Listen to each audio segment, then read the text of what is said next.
మన ఈ 2019 ఎలక్షన్స్లోనే ఆంధ్ర రాష్ట్రం అభివృద్ధి పరంగా ముందుకెళ్ళాలంటే ఎవరు సీఎంగా వస్తే బాగుంటుంది?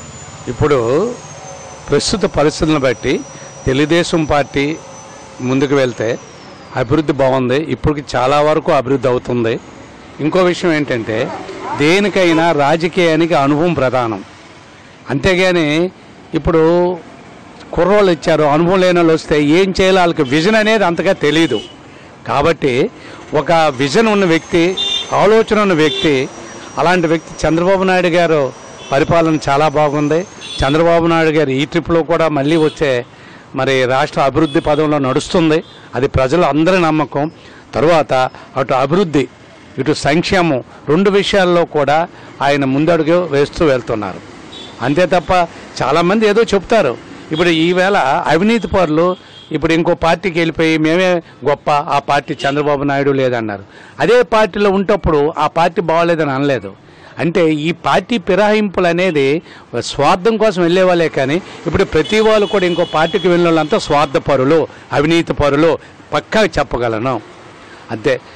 మా మున్సిపాలిటీకి వస్తే, మా ఎమ్మెల్యే వరకు వస్తే, మా ఎమ్మెల్యే విప్ గారు కోన రవికుమార్ గారు, ఎంపీ గారు రామ్మోహన్ రాయుడు గారు మంచి విజన్ ఉన్న వ్యక్తులు, కష్టపడవలసిన వ్యక్తులు.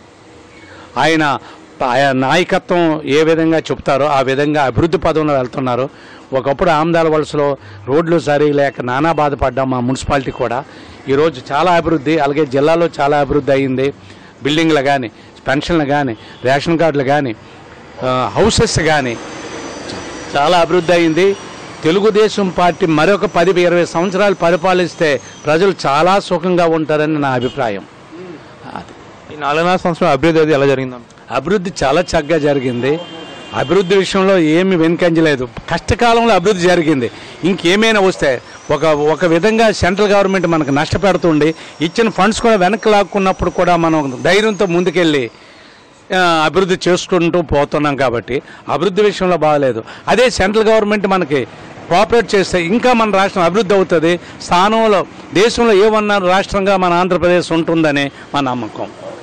అమరావతి వెళ్ళడం అలా ఏం జరిగిందా సార్? అక్కడ అంటే పెట్టుడు భవనాలు అంత గ్రాఫిక్స్ అని అంటున్నారు చాలామంది. దాని గురించి అదేమి కాదు, అది యాక్చువల్గా జరుగుతున్నదే. గ్రాఫిక్స్ మాటలే తప్ప మిగిలిన దేశాలు, మిగిలిన రాష్ట్రాల నుండి, మిగిలిన దేశాల నుండి వచ్చి అక్కడ చూస్తున్నారు అభివృద్ధి జరుగుతుందని అంటుంటే అది గ్రాఫిక్స్ అయితే మిగిలిన దేశం నుండి వచ్చిన వాళ్ళు జపాన్ వస్తున్నారు, సింగపూర్ వచ్చారు, ఇంకా మిగిలిన రాష్ట్రాలు చాలామంది వచ్చారు. వాళ్ళందరికీ గ్రాఫిక్స్ అది ఒరిజినల్ జరుగుతుందో అభివృద్ధి అనేది తెలుస్తుంది కదా. మాటలకి అది అంత పొల్లి మాటలు పనికిరాదు. వాస్తవాలు ఒప్పుకోవాలి. నిజంగా జరుగుతున్న అభివృద్ధిని ఒప్పుకోవాలి. ఎవరు కానీ అభివృద్ధి జరుగుతుంటప్పుడు అభివృద్ధి జరుగుతుందనే ఒప్పుకోవాలి. కాబట్టి తెలుగుదేశం గవర్నమెంట్ అభివృద్ధి చేస్తుందని మేము మనస్ఫూర్తిగా ఒప్పుకుంటున్నాం.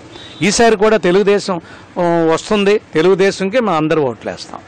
కేసీఆర్ గారి ప్రభావం ఎంతవరకు? కొంచెం ఆయన వచ్చి ఇక్కడ పోటీ చేయడం అది చేస్తా అన్నారు. ఆయన మాట్లాడే మీరు ఎవరొకరితో కలిస్తే చేస్తా అన్నారు.